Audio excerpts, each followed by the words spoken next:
একটা গাছ লাগিয়ে তাকে বাঁচিয়ে বড় করে ফলন ফলাতে গেলে কতটা কষ্ট করতে হয়, তাই না? আর দেখো, কেটে ফেলাটা যেন কোনো ব্যাপারই না, এক নিমিষে সব কিছু শেষ করে দেওয়া যায়, তাই না? আজ এই গাছটা ছিল বলে আমরা এতদিন রোদের তাপ থেকে অনেকটা রেহাই পেয়েছিলাম, কিন্তু এটাকে কেটে ফেলার পর আমাদের কপালে যে কি চরম দুঃখ আছে সেটা বুঝতেই পারছি। আর মায়ের এখনো ঘর গোছানো শেষ আর হলো না। আমি বিছানা পরিষ্কার করলাম, ওনার পছন্দ হয়নি, উনি আবার বিছানা ধরেছে। উনি ওরামি করে, আমি করবে বলবে কর কর কর কর, এদিকে করবো না আবার গাল ফুলে যাবে। ওমা, গাছ কেটে দিচ্ছ কেন গো? গাছটা খারাপ হয়ে গেছে রে, নতুন গাছ আবার লাগাবো না। ও, এই কারণে কেটে দিচ্ছ? ও, তাহলে এবারে শীতের চারা না গরমের চারা? এবার তো এটা কি শীত গরম চলছে, এবার আবার তো 2000 years later. আমার পিছনে তোমরা দেখতেই পেলে এতক্ষণ মা হচ্ছে গিয়ে পরিষ্কার করছিল লাউ গাছের জায়গাটা। এখন লাউ গাছ পরিষ্কার করতে করতে পুরোটাই একেবারে পরিষ্কার হয়ে গেছে, একদম পুরো ফাঁকা ময়দান দেখতেই পাচ্ছ। আর হচ্ছে গিয়ে শুধুমাত্র দড়িগুলো আছে, ওগুলো আস্তে আস্তে কেটে দেবে। তো দেখা যাক মা এখন কি করছে, দাঁড়াও। মা এখন হাঁপিয়ে গেছে, মা বসে পড়েছে, মা আর পারছে না, এত এত রোদ এত গরম, মা হাঁপিয়ে গেছে। মায়ের অবস্থা খুব খারাপ, পুরো পাগলি হাল হয়ে গেছে। আর এটা কি হচ্ছে তোমরা কি কেউ গেস করে বলতে পারবে? শোনো তাহলে আমি বলি, আজকে আমাদের বাড়িতে জিওর নেটওয়ার্ক লাগাতে এসেছিলো, মানে হচ্ছে ওয়াইফাই লাগাতে এসেছিলো। আমাদের ফেসবুক ইউটিউবের ভিডিও ছাড়তে গেলে তো অনেকটাই নেট লেগে যায়, তাই আমার প্রতিদিন এক্সট্রা 29 টাকা করে রিচার্জ মারতে হয়। আমার মায়ের বড় জামাই মানে আমাদের হাজরা বাবুকে বলাতে এক কথাতেই উনি লাগিয়ে দিচ্ছে। The next day. আর আজকে তোমরা যেই ভিডিওটা দেখছো সেটা হলো দুদিনের ভিডিও, মানে কালকে আমাদের বাড়িতে ওয়াইফাই লাগাতে এসেছিলো, আর কালকেই আমার মা ওই লাউ গাছের সমস্ত সব কিছু পরিষ্কার করেছে। তো চলো আর বেশি কথা বলবো না, ঝটপট করে ঘরটা গুছিয়ে নিই, মানে বিছানাটা ঝটপট করে পরিষ্কার করে নিই। এখন 10:30 বাজতে যায়, এখনও আমাদের বাসি বিছানা ওঠেনি। তো চলো ঝটপট করে বিছানাটা পরিষ্কার করে নিই। আর আমার মা এটা কী করছে দেখো, এটা হলো আমাদের ঠাকুরের সিংহাসন। আমাদের আগে যেখানে ঠাকুর থাকতো সেখানে হচ্ছে যাতায়াত করতে খুবই অসুবিধা হতো, আমাদের একটা ঘরের মধ্যে ঠাকুরের সিংহাসন রাখারও খুব অসুবিধা, তাই জন্য মা কি করবে, আর আলমারির মাথার উপর সিংহাসনটা রেখে দিচ্ছে। আর ওখানটায় লাগলো কি করে এটা এখানে? ওই সেই দিদা বাড়িতে মনে আছে, সেই রং করতে গিয়ে সেই ভোলা কাকা রং করেছিল না, সেই তখন। ছাড়ো, এখানটায় এঁকে দেবো, কি দিয়ে তুলি রং তুলি আমার আছে তো। মা এটা কি বললো কেউ বুঝলে না তো? শোনো তাহলে আমি বলি, আমার দিদাবাড়ি থাকাকালীন আমাদের ঘর রং করাতে তো এই সিংহাসনের গায়ে একটু রং লেগে গেছে, সেটাই আমার মা চিন্তায় পড়ে গেছে যে কি বিচ্ছিরি দেখতে লাগছে। তাই আমি মাকে বলি যে চিন্তা করতে হবে না, আমি ওটা এঁকে দেবো। আর এই দেখো না, টিভির সাথে ওয়াইফাই কানেকশন হয়ে যাওয়ার পরে কি ভালো লাগছে, নিজেদের ভিডিওটা নিজেরাই এখন টিভিতে দেখতে পাচ্ছি, বেশ বড় বড় স্ক্রিনের মধ্যে দেখাচ্ছে, কি ভালো লাগছে আর এত মজা লাগছে কি বলবো। আমার মা কাজ করতে করতে বসে গিয়েছে, বলে না হ্যাঁ কাজ পরে করব, আগে নিজেদের ভিডিওটা দেখে নিই কেমন লাগছে, কেমন হয়েছে আজকের ভিডিওটা। তো চলো মায়ের সাথে রিভিউ আজকে শেয়ার করে নিই যে মায়ের আজকের ওই ব্লগ ভিডিওটা কেমন লাগলো। হেবি সুন্দর হয়েছে। দাঁড়াও, এগিয়ে আর এই দেখো এইখানটায় আগে আমাদের ঠাকুরের সিংহাসনটা থাকতো, আর চারিদিকে ছড়ানো বড়ানো, মানে বুঝতেই পারছো যে মা ঠাকুরের সিংহাসনটা পরিষ্কার করছে। আর তোমাদের তো দেখালামই, মা আলমারির মাথায় ঠাকুরের সিংহাসনটা রেখে দিয়েছে। আর ওপরে যে সিংহাসনটা দেখলে ওটা হলো আমার ঠাকুমাদের সিংহাসন। আর সিংহাসনের পাশ থেকে একটু মানে একদমই একটুখানি জায়গা, ওই কারণে ছাদের সিঁড়ি থেকে উঠতে মানে অসুবিধাই হয়। আর তোমার ভগবানের গায়ে পায়ে ধুলো ফুলো লাগে, ওই কারণে মা বলে না থাক, আগে সরিয়ে দিই ঠাকুরের সিংহাসনটা। আর ইটগুলোর ওপর যেহেতু ঠাকুরের সিংহাসনটা পাতা ছিল, ওখানটা তো পরিষ্কার হয়ে গেছে, তাই ইটগুলো কি হবে, ওখানে ইটগুলো থাকলে কি বিচ্ছিরি দেখতে লাগবে। তাই মা বলে যা আগে দৌড়ে গিয়ে ছাদে রেখে আয় ইটগুলো, তাই আমি দৌড়ে দৌড়ে চলে এসেছি ছাদে ইটগুলো রাখতে। আর আজ এত রোদের তাপ, আমার বোন স্কুল গেছে 10টার সময়, এখন খুব বেশি হলে হয়তো 10:15-20 বাজতে যায়, তার মধ্যে দেখছি ওর স্নান করার জামা কাপড়গুলো ছাদে মেলে দিয়ে গেছে, কটকট করছে শুকনো, তাই দৌড়ে দৌড়ে গিয়ে তুলে নিয়ে চলে এলাম। দাঁড়াও তাহলে এবার নিচে যাই, দেখি মায়ের গিয়ে সিংহাসনটা কমপ্লিট হলো কিনা। হয়ে গেছে? হ্যাঁ হয়ে গেছে। কই দেখি, বাহ সুন্দর লাগছে, দেখি হাত সরো। এটা এটা ধূপ মানে এটা রাখলাম ধূপের ছাই পাই যাতে না পড়ে। হ্যাঁ ভালো হয়েছে। আর জল ফেলবি না বেশি, জল ফেললে কিন্তু নষ্ট হয়ে যাবে জিনিসটা। হ্যাঁ হ্যাঁ ঠিক আছে। ফেলবি না একদম।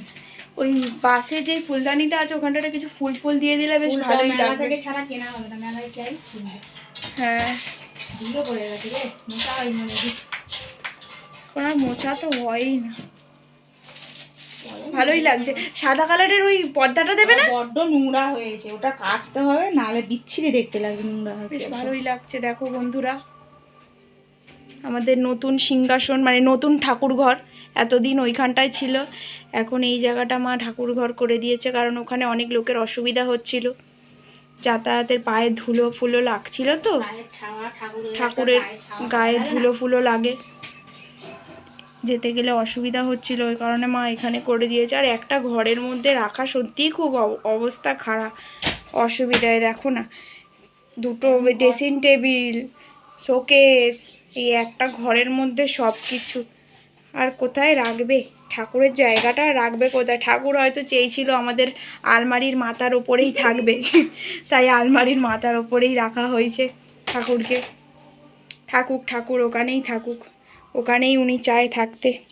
এতক্ষণ আমি ঘর পরিষ্কার করছিলাম, আমার মায়ের হচ্ছিল না, জানে পরিষ্কার ভালো করে হবে না, ওই কারণে আমার মা শুরু হয়ে গেছে এখন ঘর পরিষ্কার করা। তো মা ঘর পরিষ্কার করুক। আর সকালে এখনো কিছু খাওয়া হয়নি, কালকে কারের একটু বাসি খিচুড়ি আছে, তো আমি আর মা দেখি একটু বাসি খিচুড়িটা খেয়ে নিই। আর বাসি খিচুড়ি কার কার খেতে ভালো লাগে তোমরা কমেন্টে অবশ্যই জানিও। বাসি খিচুড়ি অবশ্য খেতে ভালোই লাগে, কিন্তু তোমরা কিছু খারাপ মনে করো না, বাসি খিচুড়ি বেশ ভালোই লাগে।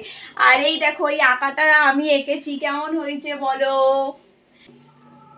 এই দেখো, কালকে আমার দিদুন মানে আমার পাশের বাড়ি একটা দিদুন খুব ভালোবাসে আমাকে, তো উনি কালকে খিচুড়ি বানিয়েছিল, তা আমাদের দিয়ে গেছে রাত্রিবেলা, খাইনি, ওই কারণে রেখে দিয়েছিল মা, আজকে সকালবেলা টিফিনে তাই খেয়ে নিচ্ছি, নষ্ট করবো ফেলে দেবো, ওই কারণে এখন আমি আর মা দুজন মিলে হাফ হাফ করে খেয়ে নিচ্ছি।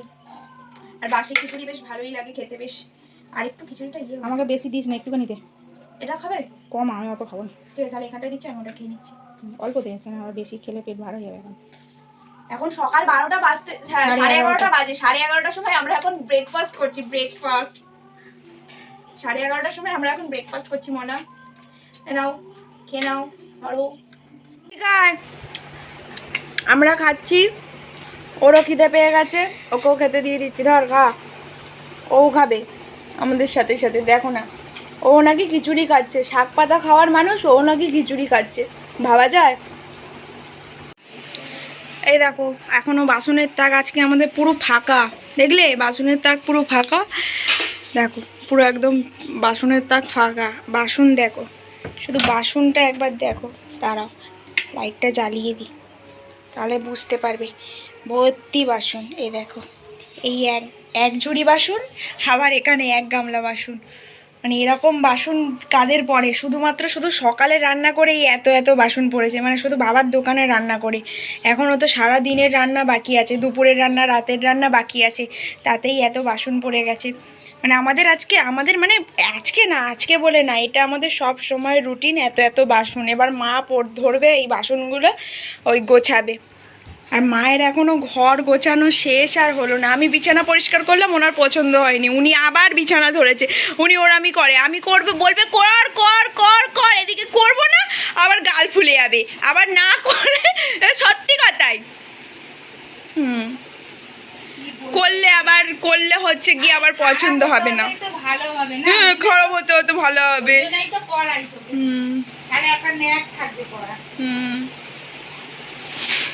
তুমি করো, পরিষ্কার করো, আমি স্নান করতে যাব। তুমি তাড়াতাড়ি করো, ঘরটা মুছে দিয়ে আমি স্নান করতে যাই। আর মাথার গায়ে শ্যাম্পু করবো আজকে, অনেক রবিবার করে করবো ভাবলাম, করাই হলো না, আজকে শ্যাম্পুটা করতেই হবে, বহুত নোংরা হয়েছে। আর তারপর মায়ের ঘর পরিষ্কার হয়ে যেতে আমি ঝটপট করে ঘরটা মুছে দিলাম। আর ঘর মুছতে মুছতে দিদুন আবার আমাকে ফোন করেছে যে সোনা তুই কোথায় আছিস, বাড়িতে থাকলে একবার আয়। ও মা, গিয়ে দেখি আমাকে টমেটোর ডাল দিয়েছে, আমি টমেটোর ডাল খেতে ভালোবাসি জানে, তাই যা করে আমার জন্য রেখে দেয়, এত ভালো মানুষ। তো যাই হোক, আমি এবার স্নান করতে যাই, আর স্নান করে ঝটপট করে পুজোটা করে নিই। তাহলে আজকের ভিডিওটা আমি এখানেই শেষ করছি, দেখা হচ্ছে তোমাদের সাথে অন্য কোনো নতুন একটা ভিডিওতে। সবাই ভালো থাকবেন, সুস্থ থাকবেন, টাটা।